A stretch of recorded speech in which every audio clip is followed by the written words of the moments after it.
सभी की आई बाबा हुए गिरफ्तार। सभी को लेकर सभी पहुंची हॉस्पिटल। जी हाँ दोस्तों, इधर रजत अर्श का पार्टी एंजॉय कर रहा होता है, उसके ऊपर में ड्रिंक गिर जाता है, जहां वो परेशान हो जाता है। तभी वहां पर अर्श बताता है वहां पर वॉशरूम है, वहां पर चले जाओ, क्या मैं तुम्हें पहुंचा दूं? जहां वो कहता नहीं मैं चला जाऊंगा, तुमको जाने की जरूरत नहीं है। वो जो है अपने बेड के पास ही उसे वॉशरूम दिखा देता है। ऐसे में दूसरी तरफ ये दिखाया जाएगा कि हरिणी अपने पति के साथ जा रही होती है, जहां पर ये लोग सभी के बारे में बातचीत कर रहे होते हैं। लड़का बहुत ही अच्छा है। ऐसे में अगर एक बार शादी हो जाएगी ना तो सभी की हर एक इच्छा पूरी हो जाएगी। लेकिन सभी कहते हैं कि एक सामान है छूट गया है।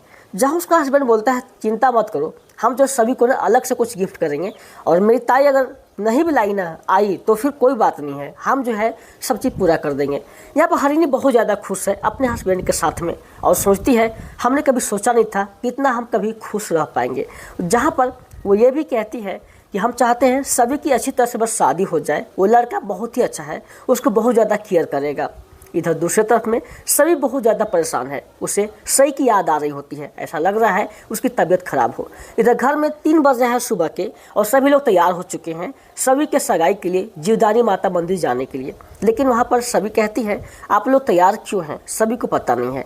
जहाँ पर मीनू सब बताते हैं कि मैंने जो पूरा व्यवस्था कर दिया है, चिंता करने की कोई ज़रूरत नहीं है, बस मैं इनको जल्दी से रेडी कराकर लेकर आती हूँ।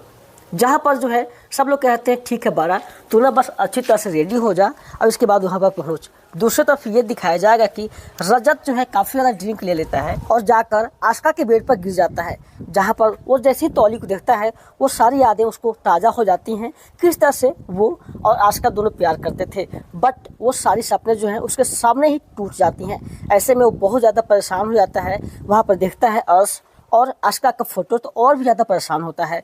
बट वो वहाँ से उठता है और जाकर एक फ़ोटो को उठाता है। ऐसे में वो देखते ही लगता है कि मानो मैं क्या कर बैठूं। तभी उसको गुस्सा बर्दाश्त नहीं होता है और फोटो को वहीं पर पटक देता है। अमन आता है और उसे संभाल कर किसी तरह से वहाँ से निकाल कर लेकर चला जाता है। इधर जो दूसरी तरफ में सभी को टचअप कर रही होती है ब्यूटी पार्लर वाली, और कहती है आपकी आई ने मुझे भी आने के लिए बोला है, ऐसे में आपकी जो कुछ कमी होगी ना सब वहाँ पर मैं पूरा कर दूंगी। सभी को फ़ोन आता है उसकी आई का कि जल्दी से बड़ा तैयार हो जाना और यहाँ पे आ जाना, लेट मत करना।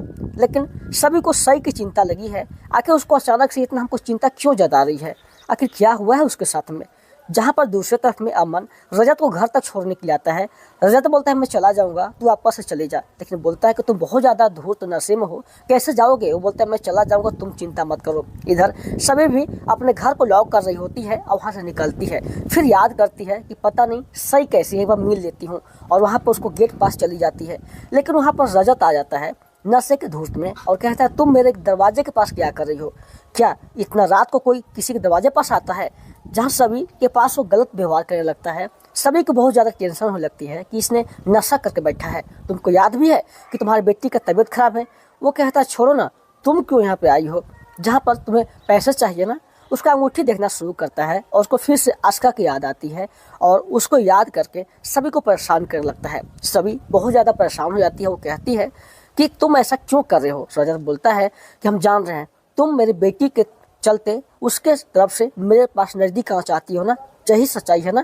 क्या तुम्हें पैसे चाहिए तो बोलो कितना पैसा चाहिए तुमको, आज मैं देने के लिए तैयार हूँ। जहाँ पर सभी को बर्ताव बिल्कुल पसंद नहीं आता है और जो है पैसे को निकालता है और सभी के हाथों में सारा थमा देता है, और चाहिए पैसे और लो। सभी तभी एक थप्पड़ लगा देती है।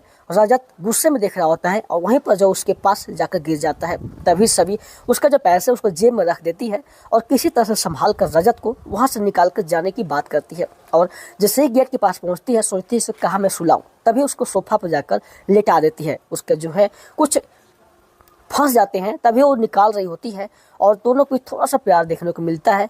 तभी वहाँ से रोने की आवाज़ आती है सही की। तभी वो ऊपर छत पर चढ़ती है और सुनती है कहाँ से आखिर रो रही है। जब वहाँ पर जाके देखती है तो वो सोचती है कैसा बाप है, इधर बेटी रो रही है, वहाँ पर नशे में धूर्त है। आकर देखती है कि उसके मुंह से झाग निकल रहा है, परेशान हो जाती है। वहाँ पर एक सिरप रहता है, सबको उठाने की कोशिश करती है, लेकिन वहाँ पर उसके साथ जो सोई रहती है वो नहीं उठती है। उसको तेज़ बुखार भी हो रहा होता है। तभी उसको लगता है कि इसकी तबीयत बहुत ज़्यादा ख़राब है, और वो जो है नहीं उठने के बाद उसको गोद में उठाती है और किसी तरह से वहाँ से लेकर निकलती है। ऐसे में जब जा रही होती है तो उसे बहुत बुरा लगता है कि पता नहीं लोग क्या सोचेंगे, लेकिन वो बिना कुछ सोचे हुए ही वहाँ से निकलकर लिफ्ट की तरफ से अपनी गाड़ी में बैठाती है और सोचती सबसे पहले मैं इसे इलाज कराऊंगी, भगवान किसी तरह से कोई दिक्कत ना हो, बहुत ही प्यारी बच्ची है। जैसे ही हॉस्पिटल में लेकर पहुँचती है तो वहाँ पर उसको ट्रॉली के माध्यम से अंदर लेके जाते हैं। पता चलता है डॉक्टर साहब अभी खाली नहीं है और कहते हैं कि इससे जो है थोड़ा इलाज में टाइम लगेगा और इतना ज़्यादा बुरा हाल है इसका कि अगर थोड़ा सा मैंने समय दिया तो कुछ भी हो सकता है। तभी जो है वो चिल्लाने लगती है उस बॉयज नर्स के ऊपर में और कहती है कि क्या आपके इतने बड़े हॉस्पिटल में एक ही डॉक्टर हैं।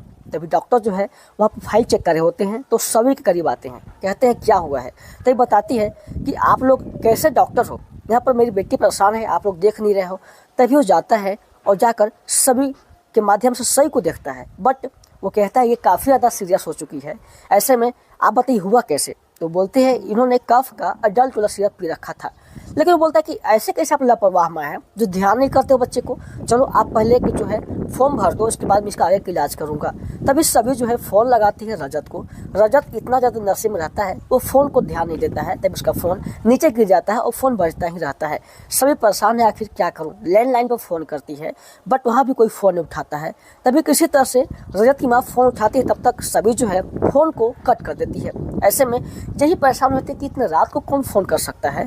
तभी उसे याद आती है कहीं कोई दिक्कत तो नहीं ना है, तो वो परेशानी के चलते जाती है चेक करने के लिए और भगवान सामने हाथ जोड़ती है, भगवान कहीं कोई दिक्कत ना हो।